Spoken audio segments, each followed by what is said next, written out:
In this video, I'm going to go through the solution to a short question on agricultural relief, question 14 in your question booklet.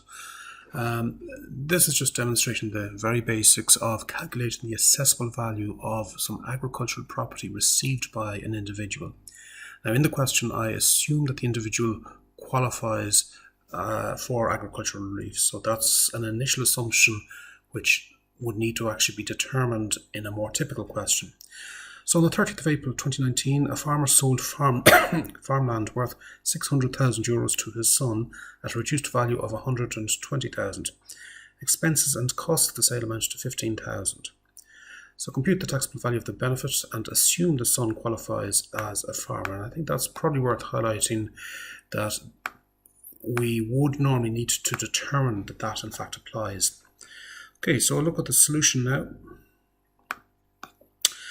And I just want to recall the basis by which the assessable value is determined. So this is a screenshot taken from the Word document, which was the subject of the previous agricultural property video. So there's a kind of three-step process. You take the agricultural property and you just reduce the gross assets by 90%. So it's a straight 90% deduction of the assets. And it's worth noting that we don't deduct the liabilities from the assets in this initial stage. So if, say, I have farmland worth 100,000 and I owe the cooperative 10,000, I'd use the value 100,000 up here rather than 90,000. Okay, so that gives us the agricultural value. From that, we then deduct essentially 10% of any costs, liabilities or expenses. So in the preceding example where the farmland was worth 100,000 and the liabilities were 10,000, I would deduct 10% of 10,000 off the preceding calculated value. So that'll be 1,000 coming off there. So you'd be left with 9,000 here. And then you'd deduct from that a similar proportion, 10%, of any consideration paid by the individual receiving the benefit. So 10%.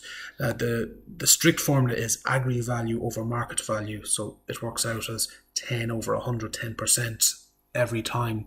So it's perfectly acceptable to just say cost multiplied by 10%, consideration multiplied by 10%. So in this particular example then, we start with the agricultural value of 600,000 and there's a straight 90% deduction.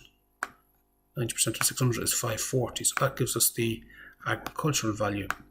Okay, so I'm just going to highlight that term, agricultural values, the value as reduced by 90%.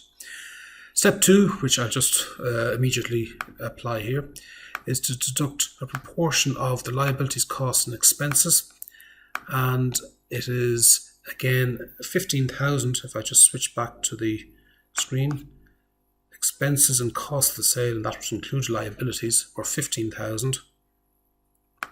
So that's going to be 10% of the liabilities, costs and expenses.